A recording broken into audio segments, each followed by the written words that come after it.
A lot of people are saying the MK party is going to do damage to the ANC's vote in the KZN.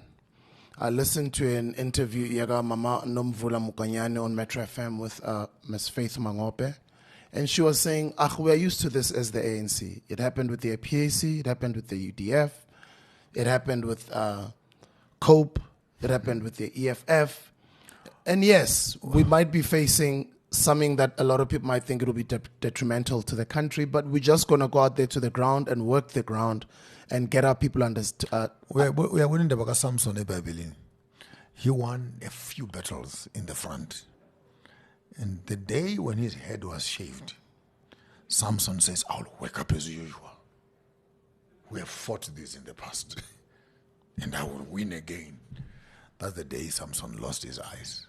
That idea on its own of being presumptive towards MK. I was avoiding you on the other question. Yeah. That's why I went to the left. Yeah, because I saw you didn't even have make mention of MK. But the MK sits the army, sits the intelligence, sits the disgruntled ANC personnel that have not benefited from the business transactions in the country. The MK sits the muscle of war in the country. And to think that they are worth nothing, you need to look at the crime records in this country and find out who, if not 15, 20, 30, 40, Becky Cele might call me to order to give him the correct statistics. But some of the biggest crimes happening in this country are in the hands of the military personnel who are trained in explosives, in bombs, in guns, etc. And they are not employed in the system. To think that MK is a joke can only come from a person who does not know how military and war works. This is not EFF. This is not NP. This is not DP. This is not AP. This is MK, which is the backbone of the military intelligence of ANC. And when that breaks off with its leader, who is Jacob Zuma, only fools who don't know how strategies work would thumbsuck and have lollipops in their mouths. Because this is something. MK's breakaway brings a disparity in ANC between the bourgeoisies and the oligarchs in the financial system and the poor people.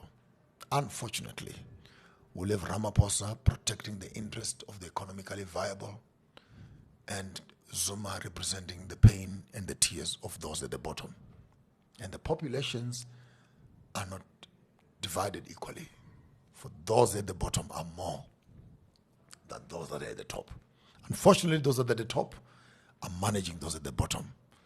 The formation of MK is a cry inside ANC to say we have become too economic, too bourgeoisie, too oligarchy-like, too pro-colonial protection, too white preservative.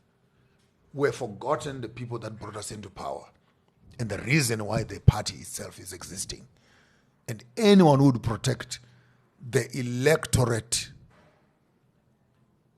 economically viable ANC cannot do so without losing the viability of the common people. So you do agree that it'll have a